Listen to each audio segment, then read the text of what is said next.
All right, welcome back to the Forest Brothers podcast. Yo, it's been a minute, it's been a while, but we're back. It's your boy Muta, Nkosi's here, Samson's here, Gangzo here, and hey man, it's been way too long, man. And I'm sure some people have missed us. We've missed you too, but it feels like we never left, to be honest. So let's get this show on the road.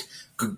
What's up, good people? It's your boy Muta, and I'm here. I'll hand it over to the boy Nkosi, hand over to boy Samson to say a little what's up, and then we'll get started with the episode right now. All right, over to you, Mr. Nkosi.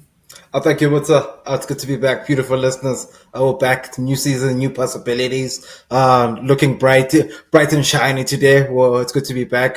Beautiful listeners, we've been away, now we're back to bring you great content. Samson, over to you, my brother. Thank you, Mangoro. Dear listeners, it's great to be back. And like the brother Mangoro said, you see us, we're shining, we're looking beautiful, we're ready to go. And yeah, Muta, please take us away, man, without further ado. I love it. It's gonna be a new season. This is a new era for us brothers listeners. So just get ready to see what we're gonna bring for you. I hope you're excited. Anyway, I'm very excited about this topic because everyone knows how much I hate this man, how much I hate this team. Let's talk about Man United and the man, Mr. Bold Hug, Erik Ten Hag, Hagen Dazs, the man himself, the legend, the myth. Could be his last day today. I keep scrolling on Twitter just to make sure I see that announcement as soon as it drops. Erik Ten Hag sacked. But hey, man, it's not coming soon. But anyway, let me hand it over to the boy Mangoro, and let's do a little deep dive into Man United and the man Erik Ten Hag. Over to you, Mr. Mangoro.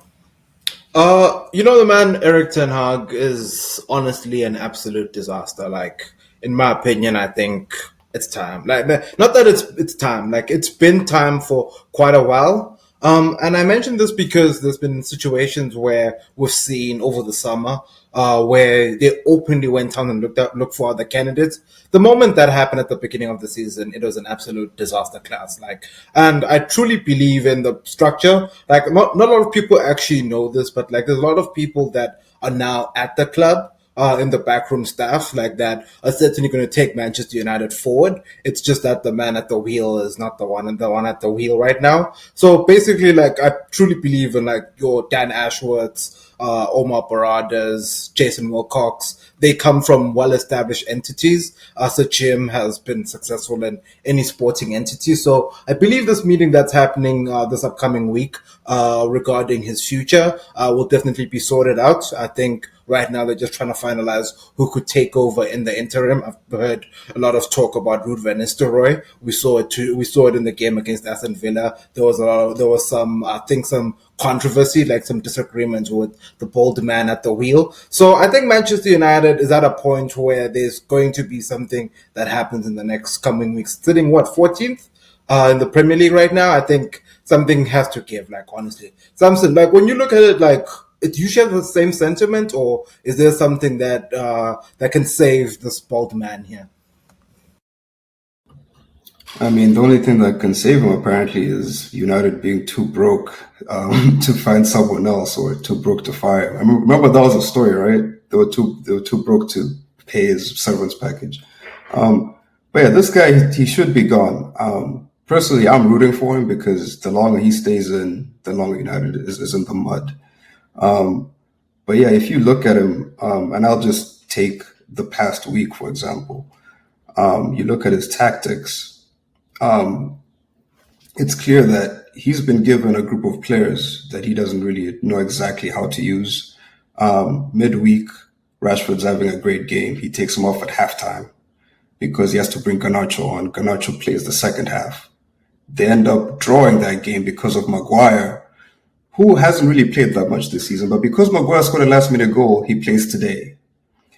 I mean, like, you can see the guy, like, really, like, he's just pulling things together. He's just throwing things together, and he's like, hey, man, whatever works, whatever gets me through to today, I will do that. And I think that's why, even because they had he had a saying, like, the new staff that were brought in over the summer, the coaching staff, I think he literally just sits down with them every week and says, hey, man, what do you think we should do? What do you think we should do? What's a good idea? And, like, he's just trying to do anything to survive because his confidence is shot. he's not preaching anything about philosophy or style play, any sort of plan that, any real manager has. Every new game is just like a kid doing homework the day before it's due. It's just putting stuff together and hoping that it works. And unfortunately for him, it stopped working altogether. So it's about time.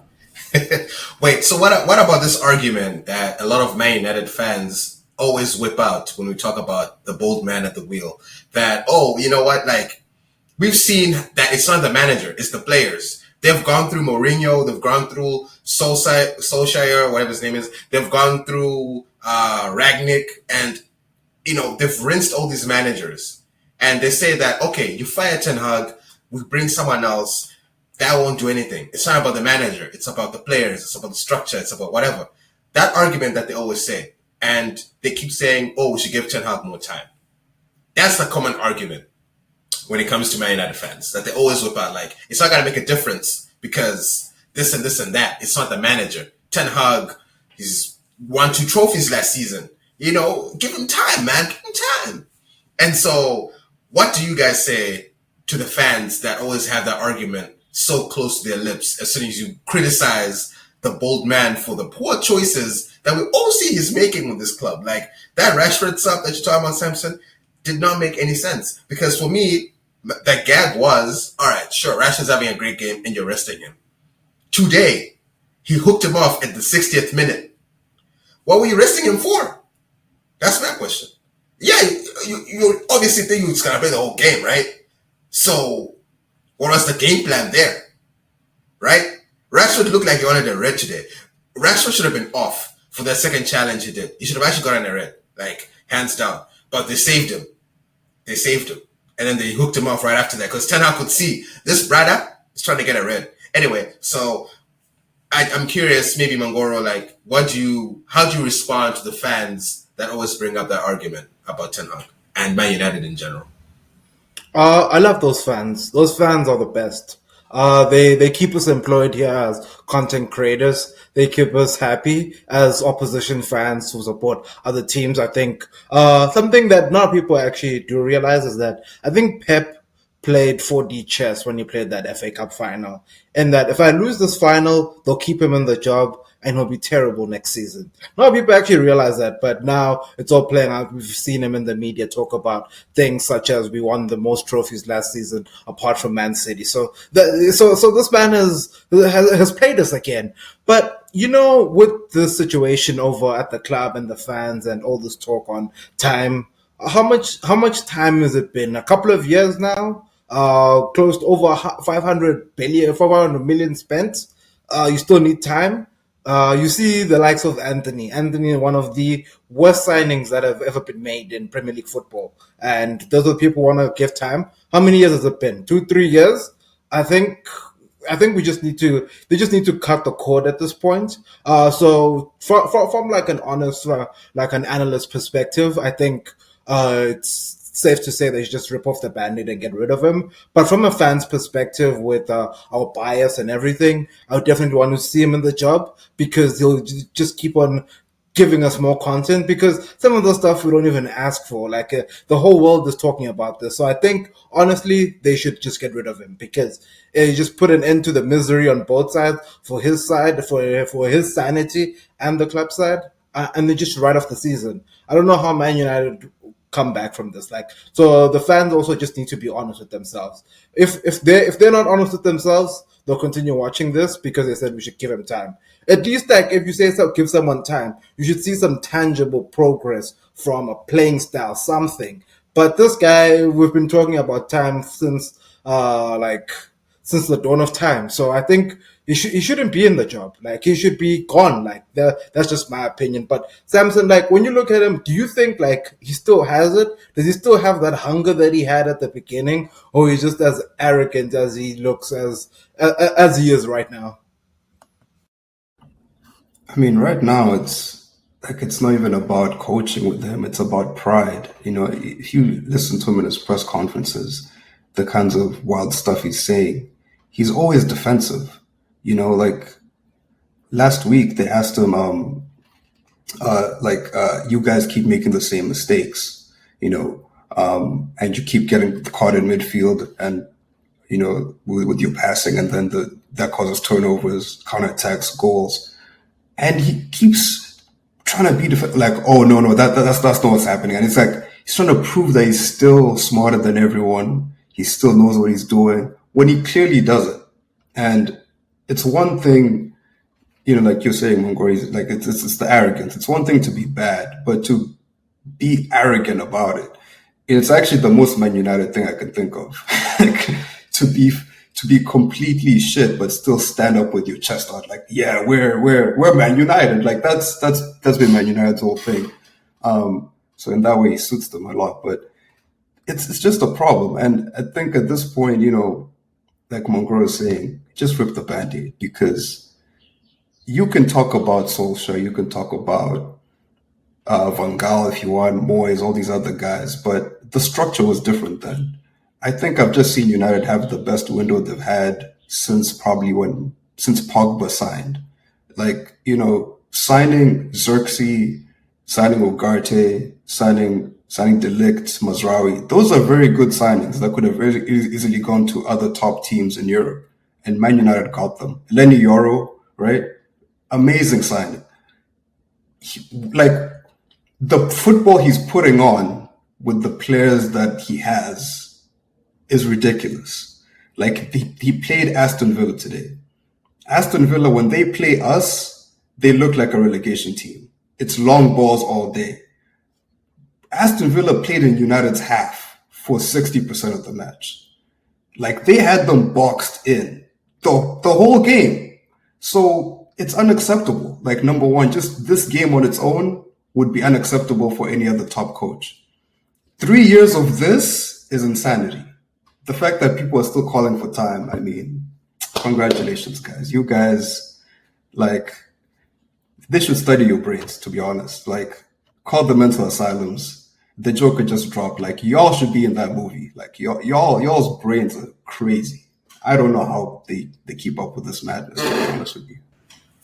Nah, for real. And like, it was just so funny to me watching like all the board members watching the game today. The amount of pressure on the man. And then he doesn't even go to Aston Villa to win. He went to Aston Villa to not lose. And for him, that was just to draw. And I was like, come on, man. And funny enough, and this is not being talked about enough, that brother Ten Hag literally broke his own record for the worst start at Man United. Man has 8 points in 7 games. That is disgusting. For a team as a juggernaut as they say Man United is, and his previous record was 9 points in 7 games. So, come on, man. And we've seen the list of all the other bad records he's broken. Like, these are not even the worst ones. Like, I'll have to pull up the list, but there's no other manager besides Ten Hag who's broken as many bad records than Ten Hag has, and he's still in his time. So, Man U fans, I love eating up your pain. I love drinking from your tears. It's my favorite thing every week. As a Spurs fan, I loved beating y'all 3-0 last week. Delicious. My biggest smiles come from your pain. So if this is what needs to happen to continue, I'll revel in your pain forever. I'm good with that.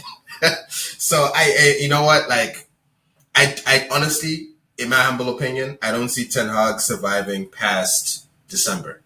And I'm curious to hear what your boys' predictions are before we close out. When do you think he gets sacked? For me, they probably keep him on until December and he's gone. That's my prediction. Mongoro and then Samson, let's hear these predictions before we let the people go. It's simple. If he doesn't go this upcoming international break, he definitely goes in the one in November, because the club have also bought new jacuzzis. They finally have new jacuzzis, like, and they're getting a new stadium. Like, I don't know, but for me, honestly, the next 2 months are going to be critical for his career before he gets his marching orders. Yeah, I mean, they're meeting on Tuesday, so I'll give them Tuesday. If not Tuesday, like Mongoro says, next international break, but I see no reason why it should go beyond Tuesday, because the fixture's only getting harder. He's only gotten 8 points. Do you really want to go into November, December in the bottom 10. I mean, if you want to, all right, but it should be Tuesday. But I'd say either Tuesday or next international break. Yeah, I feel that. And just to highlight Man United's next few games, by the time it gets to December, they still have to play Brentford, who they're playing on October 19th after the international break. And then they go to Fibonacci, Fenerbahce. Sorry, my Turkish friends, my Turkish fans. I'm sorry. Fenerbahce. All right. And then they go to West Ham, Leicester. They play Chelsea as well in November. And then, Ipswich as well at the end of November. And Arsenal, Man United, December. So the games are coming. Man City, Man United is on December 14th. And I feel like if they get absolutely hammered and he's still at the helm, hey man, I think that's when it's a wrap. That's what the curtain calls. But anyway, the next few games for United are not too easy. So, especially since they almost lost Bruno to red card and somehow they got it revoked. But that's a story for another day. Anyways, Man United, good luck. Ten Hag, good luck. If you get fired, it's a win-win technically because you get 17 mil. But I don't know what other team touches you after that. So probably go back to Netherlands, teach some youth team somewhere, hope for the best. I don't know. But 17 mil is not a bad goodbye, So take that and run with it, my guy. Take that and run with it. And with that, boys, any final thoughts on Ten Hag, or are we good? Close it out. And hopefully next time we chat, we're toasting some champopo to the end of the reign of this bull terrorist. Over to you, Mangoro. I think I've said my piece. Like, there's not much I can say about this young brother. We learned about him in the last 3 years. I think I don't want to see or hear from him for the next couple of years now. Yeah, I would say, I would ask him to quit, but I know he's too slimy to do that. He wants the money. He wants that 17 mil. So enjoy that 17 mil, my brother. You go back to the Netherlands, have a good time, man. Enjoy retirement. I was going to enjoy retirement. And that's it from us, my United fans. Don't come after us, but at the same time, you don't really have anything else. So all good. Anyway, listener, thank you so much, and we'll catch you all next week. Peace out.